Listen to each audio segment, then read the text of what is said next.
Hot off the heels of James Mangold's Bob Dylan biopic A Complete Unknown just last year, another entry in the incessant wave of 21st century music biopics, we have, count 'em, 4 Beatles and 2 Michael Jackson biopics to look forward to. And as a massive fan of this music, I can't help but be pretty pessimistic about these films. You already know why. The music biopic has got to be the most stale and oversaturated genre in mainstream filmmaking besides comic book movies. Hollow portraits of real figures that aren't actually trying to say or do anything profound, while insisting to capitalize on the blind following of an established and expansive fan base, and possibly making a boatload of money in the process. But funny enough, the sheer hubris of splitting these stories into multiple movies is so goddamn baffling that I can only hope that they do literally anything interesting. They have to, right? Because they've done it before. But how did we get to this sorry state where everyone collectively rolls their eyes as their favorite artist runs the risk of their soul being sucked out by these big companies? Well, let's look at the start, I guess. Biopics are absolutely not a new concept. They've been around as long as the medium, since it's easier to depict something that is familiar than to create something new. Old Hollywood was basically completely dependent on the output of biographical films or adaptations, much like they are now. But with the influence of world cinema and auteur filmmakers, original concepts did begin to take over. But now it feels like we get 3 of these goddamn things every year, and they are getting more and more hollow.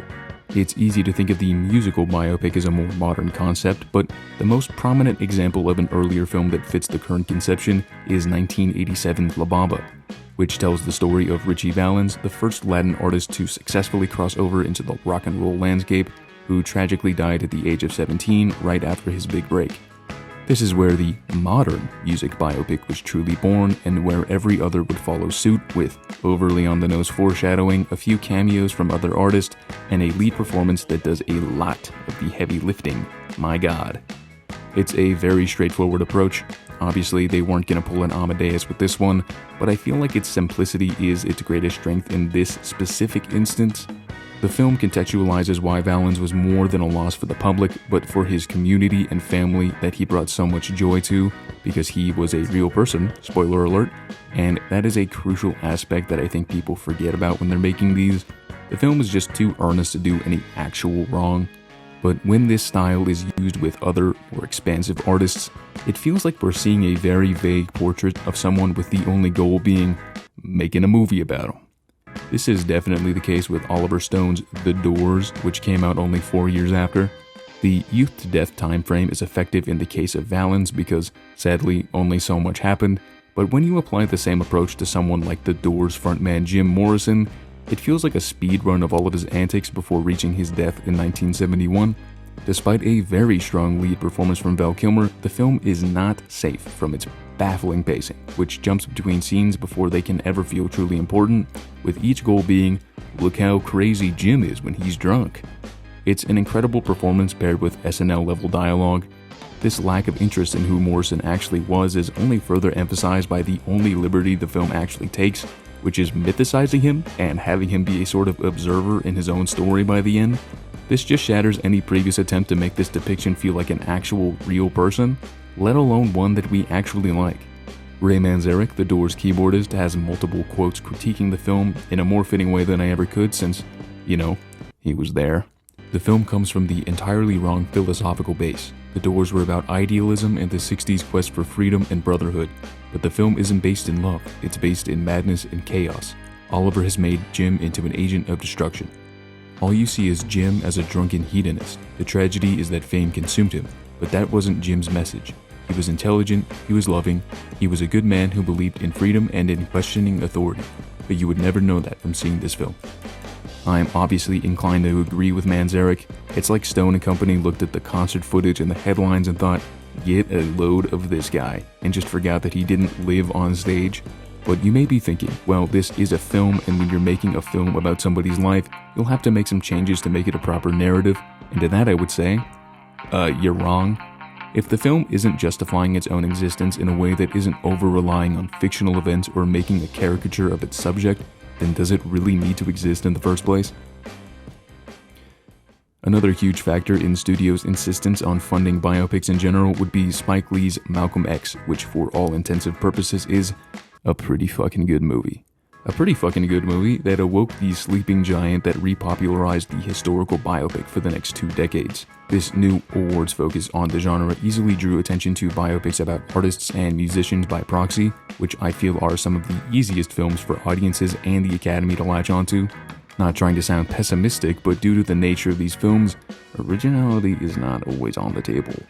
And yes, I'm aware that not every one of these films have an autobiography to go off of, as was the case with Malcolm X, but the ethics of depicting these people's lives on such a quote-unquote prestigious scale implies to the audience watching that this is the blueprint of who is being depicted. And for some reason, they just love focusing on things that I feel like they really shouldn't. James Mangold's first foray into the musical biopic world was definitely a turning point for the genre. Walk the Line, which follows the life of Johnny Cash, made $186 million, a pretty big deal for 2005, got Joaquin Phoenix a Golden Globe and Reese Witherspoon like 7 awards for her performance as fellow country icon June Carter. The film avoids the pitfalls of The Doors by not making its characters and their lives feel intangible, but it does operate with an incredibly bland approach that would serve as the finalized blueprint for future biopics due to its success. Like, is the best we can really do the musician playing a stripped-down version of a classic for the first time and somebody going, "Wow, John, that's real good." Are we still fucking doing this? And again, we're just trailblazing through things that most fans of Cash probably already know. This makes a lot of things just feel simply weird. Like his divorce with his first wife Vivian and being separated from his children was just a cliff note to his romance with June. I shit you not, we do not see or hear about his first wife in any significant way after the first half, and all of this culminates in Johnny being drunk and high all the time, which you'll see a lot in these. Another issue with these artist-driven biopics is that they mainly focus on only one person, which can often minimize the most important people in their story. Like The Doors is not about the Doors, it's about one of the Doors. Should be called The Door. And like in Walk the Line, when June eventually gives in to Johnny's lust for her with, shockingly, not much to say. I feel like she would have more opinion. Oh, wait, shit. Are they gonna sing Jackson and Ring of Fire again? It's earnest enough to like, but I have trouble understanding what this is actually trying to accomplish. Audiences are innately drawn to stories about ambition and artistic expression. We all have desires, so it's no shocker that we're drawn to the stories of artists that we're already familiar with and we already know we like. Seeing the iconic moments and hearing these generation-defining songs gives a quick dopamine rush when you're watching, but surprisingly very little to chew on in a lot of the well-known cases. It's also easier for someone to see the costumes and a good impression and call it the best performance of the year, which is why you will always see at least one of these actors in the running during award season. Not to discredit them, these are more often than not pretty solid to amazing performances, but it's easier for a head-empty Academy member to compare an imitation to the actual person than it is to decipher and interpret a completely original character. But there were some interesting releases after Walk the Line that made the future of these films seem pretty bright. That is, before the final nail was hammered into our brains. Films like Love and Mercy and La Vie en Rose experiment with the structure and peeling back the layers of significant eras of Brian Wilson of the Beach Boys and Edith Piaf respectively. These films' themes of the tortured artist through physical and mental illness feel like they were examined from a place of admiration and care for who the real people were, not just who they were on stage. Though they do suffer some of the same issues with pacing and overplaying certain things, they also offered a look into the creative and performative process in a way that provides depth and a sincere depiction of its subjects. TLDR, they actually tried. But what sets these and some others apart is that they seem to be more interested in the artist as people rather than commercial appeal. Which leads me to Bohemian Rhapsody. Oh brother.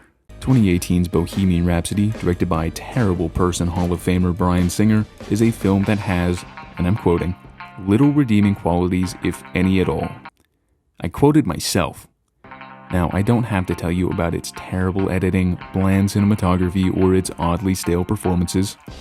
So I definitely don't have to tell you about its meandering plot, bland structure, funny wigs, changing the timeline of real events because Freddie's struggle with AIDS just wouldn't have hit as hard if it was after Live Aid, because God forbid they did it because they wanted to support the actual cause. And it's bad, so, yeah. This is basically the fuck shit that you think of when this topic is brought up. It's the finalized formula that even some of the more interesting ones can't quite shake, and now we're expected to want the same film over and over again with just a different soundtrack. This is also the reason why this video is about musical biopics and not the biopic genre at large, because when you hear that word, biopic, you think of Rami Malek looking nothing like Freddie Mercury but really thinking he does. And you must be Freddie Mercury. No, you ain't! And not the goddamn Iron Lady, because this film made almost $1 billion. Fuck me. Now, obviously, there's no singular answer that I can provide on how I think that this genre could improve. That would be pretty hypocritical. But what I can offer are more examples. Just what you were hoping for, I'm assuming.